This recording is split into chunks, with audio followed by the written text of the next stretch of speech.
Good afternoon, Thriving Therapist. How are you guys? Welcome back to our Thriving Thursday Facebook Live happening at 4 p.m. Eastern, 1 p.m. Pacific each week on Thursday afternoon.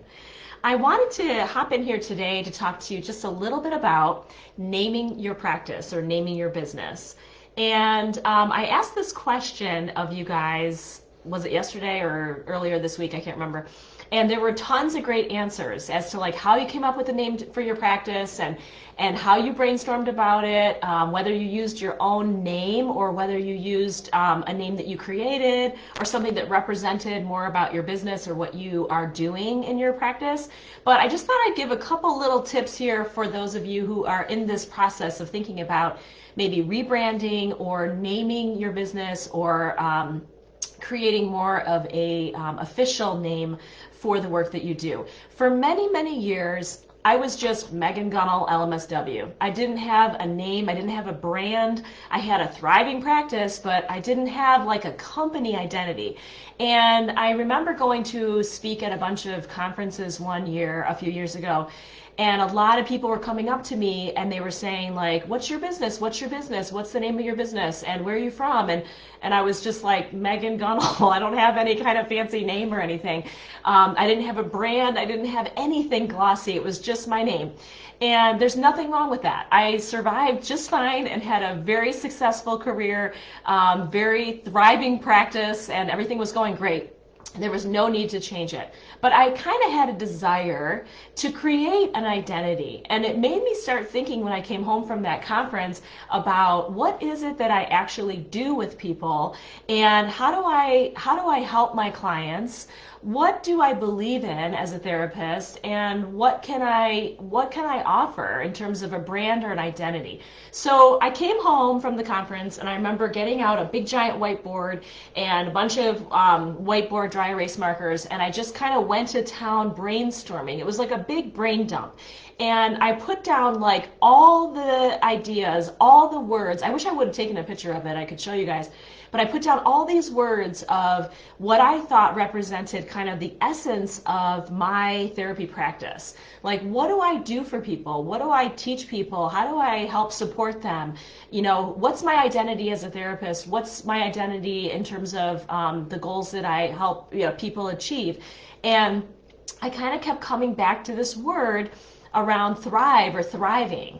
And so I kind of used that in my own identity as a therapist, and it really helped me. So I kind of, after I did the big brain dump, I just looked at kind of the common theme that was happening on the whiteboard, and it took me several days. I had to like sleep on it, and I saw people in the comments saying that their name came to them in a dream or came to them through prayer, and people use meditation or just silent, processing or deep think or big think kind of concept to come up with a name for their practice.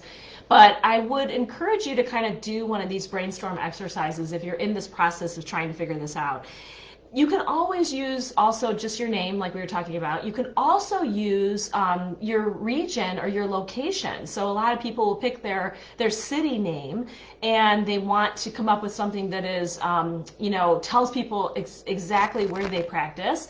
But remember, if you move or relocate, that could become tricky. You'd have to kind of rebrand or change your name. So there's something to be said for that. I will also tell you, when I was early stages of building my own practice, it never occurred to me that I would have a group practice. I never thought I would own a group practice or build a group practice, and I never thought there would be a need for me to have a name or any kind of identity with my practice that eventually one day I could sell. So there's also that thinking around not making your practice name your name, because maybe one day as you grow and scale and form a group practice, for example, you might want to sell that practice. And it would be easier to sell, a name of a practice that's something easily transferable rather than selling the name of the practice that's under your birth name, for example. So definitely spend some time kind of doing the brain dump exercise, looking at the themes, trying to find out kind of, what the essence is in terms of the way you practice and how you want to serve. That will lead you to some words that you can use in your name. And of course, then you have to Google it. Then you got to look for the website, availability. So I usually use GoDaddy for looking for websites that I want to purchase or website names that I want to check to see if someone else already has it. You want to check all the social media channels that you might use in the future. Even if you don't think you're going to use those social media channels, you do want to create accounts for them, because someday, as your practice grows and grows, you may want to have more social media channels accessible to you, and you certainly wouldn't want someone to take that name away from you. If you wanted to someday, for example, build an Instagram following or build a Facebook following, you'd want to have those names kind of locked in just for you. So you want to be sure to think of that. And when I go into GoDaddy to buy a website name, I buy .net, .org, like I buy all of them, because I wouldn't want my company to grow and expand to the point where, then somebody might purchase my company name, and then, then it becomes confusing for people who are trying to search for you, but also it's something that you'd have to like buy back from them if that's even an option. But you'd really want to have all those domain names under your possession. So when I purchased Thriving Well Institute, I kind of like cleaned out all the thrivingwellinstitute.com, .net, .org, like, all those different ones, so that I would have access to all those just in case I ever needed to use them, but also to prevent other people from taking them and maybe messing with your brand down the road. So those are just some little cautionary tips to think of too. But you know what? Have fun with it. Ultimately, this is something that is uniquely your own. It's kind of like naming a child. It feels very personal. It feels very special.